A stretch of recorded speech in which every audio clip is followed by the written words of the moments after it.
Welcome to Tips from Trestle. This podcast is dedicated to discussing the senior living industry with a unique focus on food, hospitality, and leadership. I'm your host, Aaron Fish. As a 25-year veteran of the hospitality industry, I've focused my work on creating exceptional experiences for the customers we serve. My goal for this podcast? Educate, inform, and inspire leaders in senior living to bring food and hospitality to the front of mind in our industry. Let's bring the innovative and passionate spirit of hospitality to everything that we do for the residents, families, guests, and employees we serve each and every day. So what are we waiting for? Let's get to it.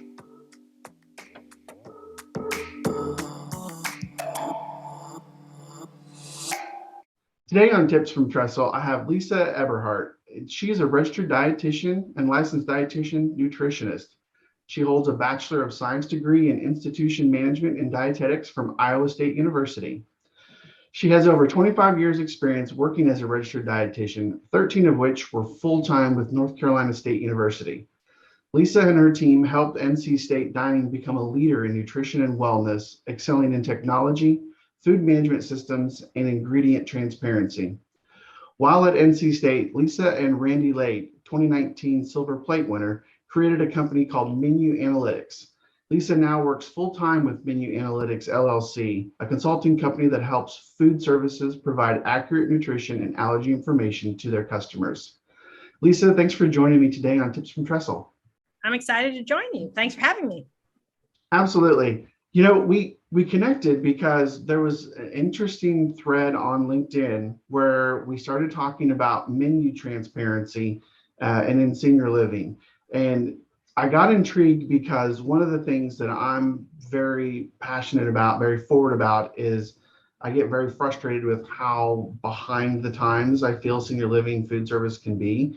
You know, we're very much operating and have expectations of a restaurant, yet we don't seem to want to run our business that way. And so I know you do a lot of work with menu transparency for restaurants and college food service. And I feel like this is something that we're going to have to eventually deal with in senior living. And so I wanted to kind of get your take and get kind of some background on what you deal with on a day-to-day basis, and then kind of talk a little bit more about senior living. So talk to us a little bit about how you define menu transparency.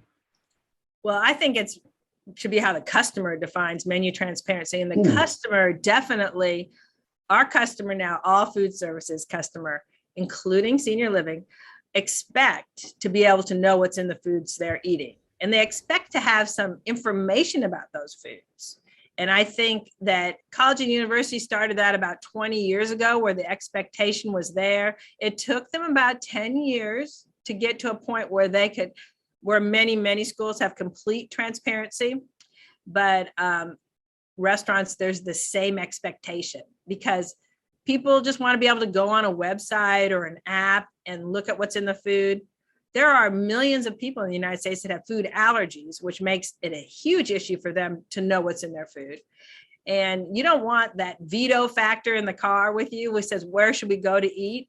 Well, if people need to have a transparent menu or need to know what's in the food they're eating, they're going to leave out a lot of really good places they could be eating.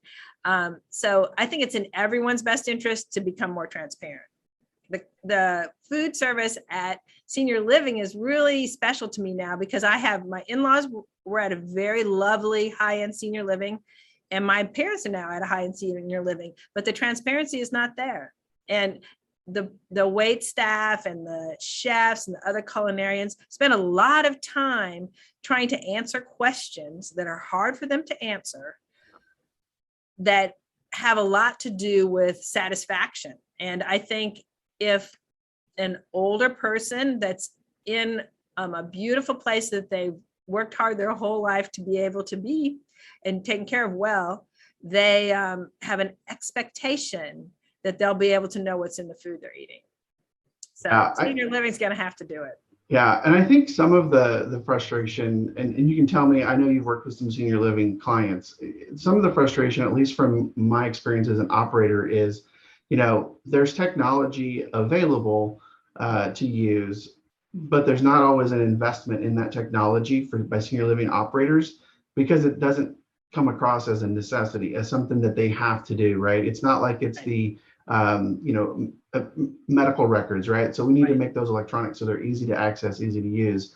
But when it comes to food service, I mean, there are many operators that are still working off of pen and paper a lot of times. And so I'm curious to talk maybe a little bit about that and kind of what you do on the commercial side to support those menu transparency and what kind of success maybe senior living operators can have with it. I think that in restaurants, sometimes they have even fewer resources than some senior living, but they understand that even if it's not required, restaurants aren't required till they get to 20 units. Any food service is not required till 20 units with the same or similar menu. And but they understand that when they want to franchise and grow, it's really important to have standard recipes that the actual cost of the recipe, and you can replicate it over and over at the same level, same culinary level. And they start to understand that nutrition analysis is actually a gateway to having your recipe standardized, and it actually saves them money. So the cost of nutrition analysis is really not that high. My company charges $125 a recipe. So if you have, 30 recipes or whatever, having that nutrition analysis automatically standardizes your recipe, because I can't do it unless it's a recipe that's actually written down and has ingredients that you actually know what they are, and it has to have all the methods that you're going to use, because they have an impact on the nutrition. So do you fry it? Do you saute it? Do you put it in the oven? And all those things have to be spelled out, which in the end makes the food service actually more profitable. At NC State, we decided to be completely transparent. We had 28 different units. We had different 3 dining halls, 3 fine dining facilities, a bunch of quick service and casual. And we decided to do it. And we really found out that it actually saved money. Every year we went up $1 million for 3 years, $1 million in spend in sales. And then we went around $100,000 lower in food costs. And the reason why we had that happening was because recipes finally were standard. We knew exactly what we needed in those recipes, because sometimes when you write a recipe, there's some nuance to it. And that's my kindest way to put it. There's some nuance. And in the nuance, it depends on who's in there making the dish and how much they're going to use of different ingredients. And that makes a big impact on the cost of that recipe. So if everything's based on pricing and you're trying to maintain some good food costs, you really need to have those recipes tightened up. And the real simple way to do it is get it nutritionally analyzed, because that tightens up your recipes. Yeah, I think there's a disconnect about what you're saying, the standardized recipes, because, there's a lot of conversation about, well, hire yourself a really good chef, Well, in my experience, you need to have a good chef. You need to have somebody who understands kitchen management and who can manage and run that operation.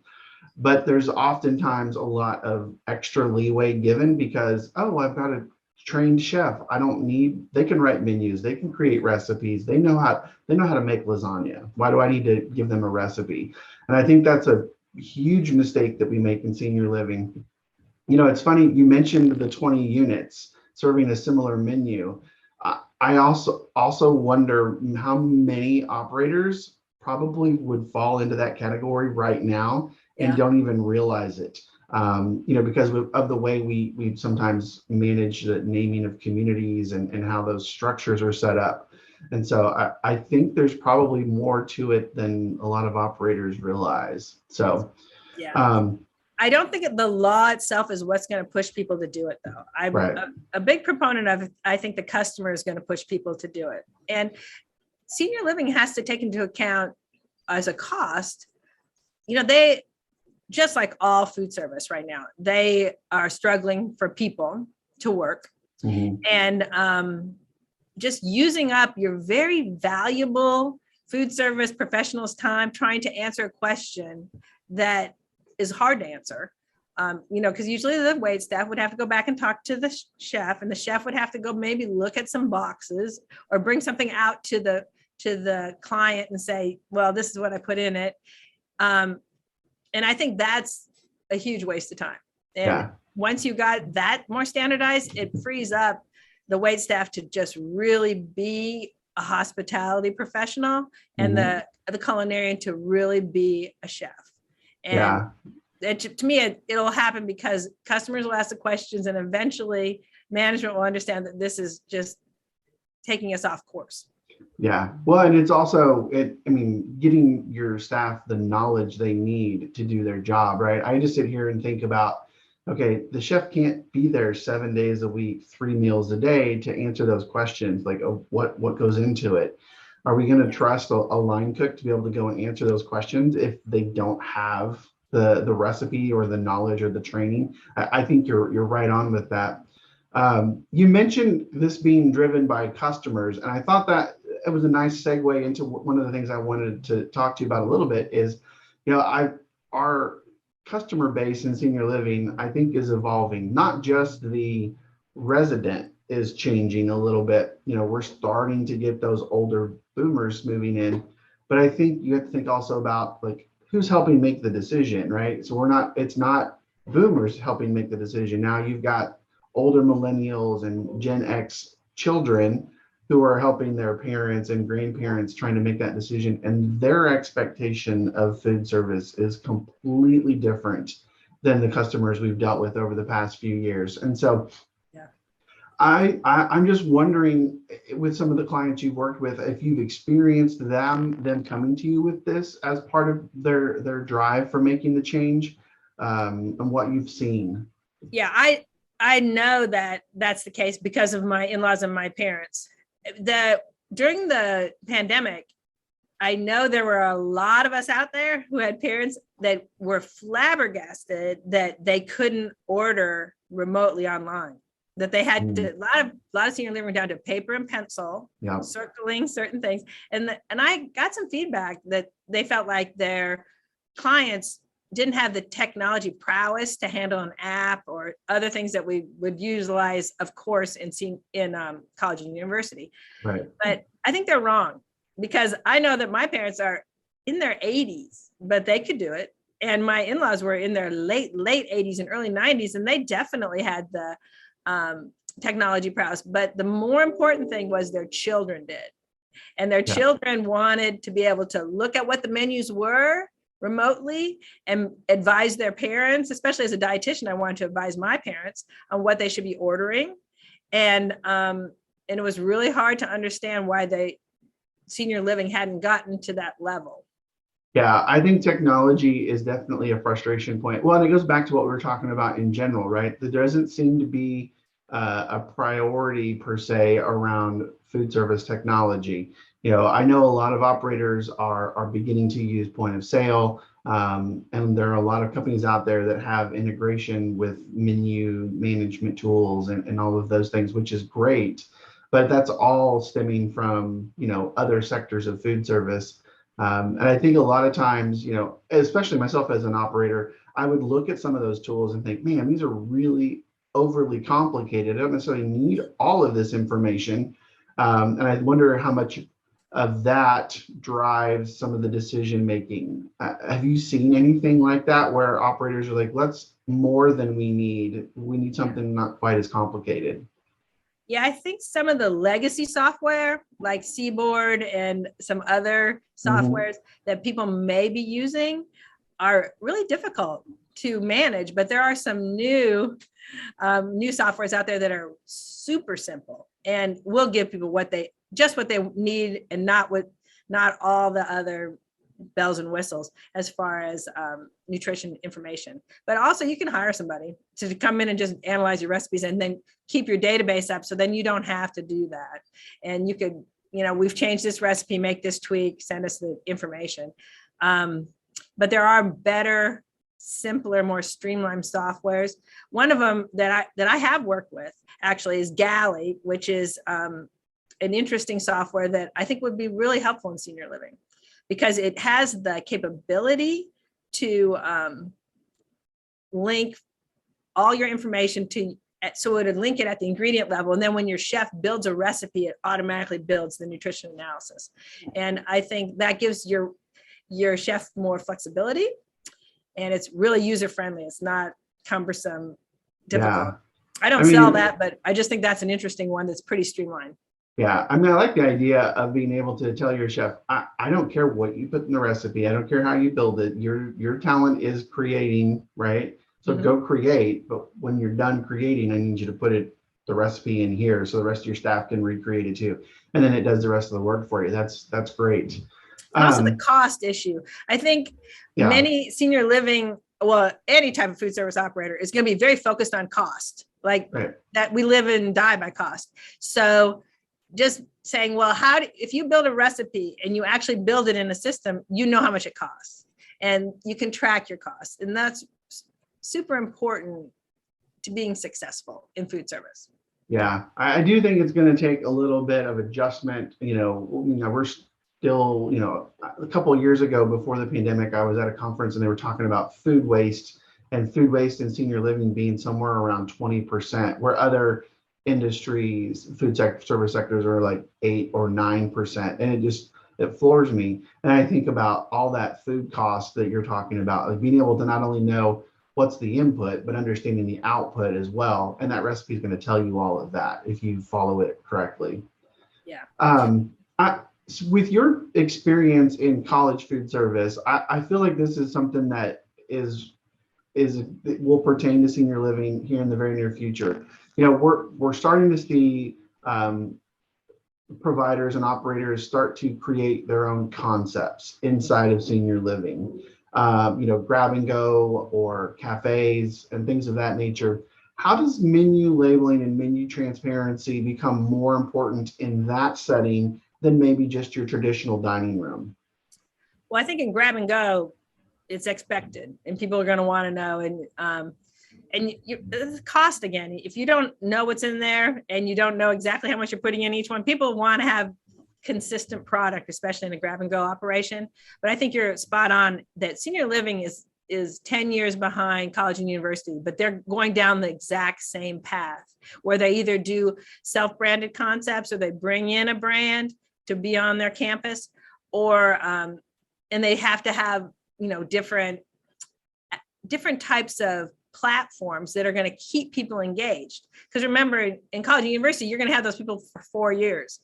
In senior living, I don't know what the average amount of time someone spends, but they're going to get fatigued with the menu and other things. So they need to have different, platforms where people can customize what they want, put together like a stir fry platform or a pasta bar that has different pasta sauces. And all those things are things that college and universities had to grapple with and figure out a way to make that also be transparent and figure out a way to communicate to the customer what was in the food, ever-changing menu, not just a cycle menu, but a cycle menu with lots of different options and platforms within that cycle. Yeah, I think there's a lot that can be taken away from college, food service, because you mentioned the 4-year cycle for someone. I know that assisted living is 18 to 22 months, and independent living, I don't have the number off the top of my head, but obviously it's probably going to be longer than that. So I think taking that mindset of, we've got these residents between 2 to 4 years in the same place, eating out of the same kitchens. We've got to do something to keep them excited, or else they may find a reason to go elsewhere. And I also think there's dollars to be captured, right? Yeah.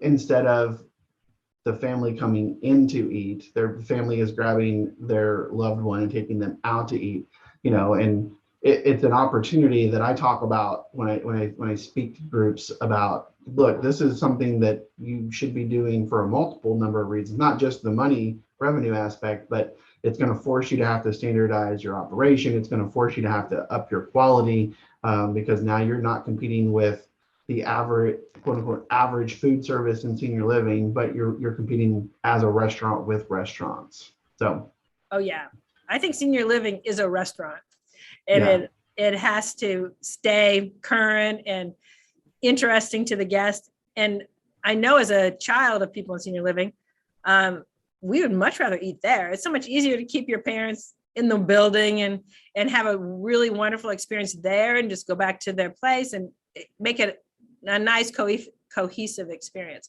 But I think if the food service isn't interesting and transparent or whatever, people will go elsewhere. No, I agree. So we're getting close to time, but I wanted to ask you from your vantage point, your experience, what do you think is keeping senior living from seeing menu transparency as a reality? What's keeping us from really bringing it to the forefront of what we do? I think it's coming to the forefront. I think the pandemic actually pushed it because I think that during the pandemic, they had to employ some technology to figure out how to serve their guests. And I feel like there's so much pressure on labor and other things that transparency is actually going to help with. I think we'll get there, but it's going to be the customer. It's going to be the customer that makes it happen. No, I agree. So, well, Lisa, this has been, I love this conversation. I love the idea of starting to think about senior living as a restaurant and not as some sort of institutional food service. And I love what you're doing and what you're talking about because I think it makes a lot of sense. So, can you tell the listeners how they can reach out and contact you if they want to pick your brain more about this topic? Yeah, certainly. They can link in with me on LinkedIn, of course, but also Lisa at menuanalytics, all one word, .com. And also they could go to our website, menuanalytics.com, and they can find out all about what we do. And I'm happy to talk to anybody. My telephone number is actually on the website, so they can call me directly. Awesome. Well, Lisa, thanks so much for taking the time to talk to us about menu transparency and senior living. And it's been a great conversation. So, like I said, thanks for joining me here on Tips from Trestle.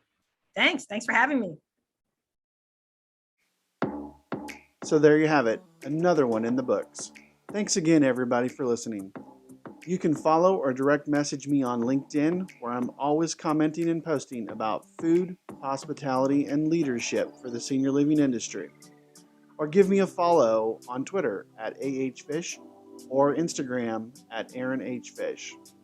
And check out my company, Trestle Hospitality Concepts, at www.trestlehospitalityconcepts.com.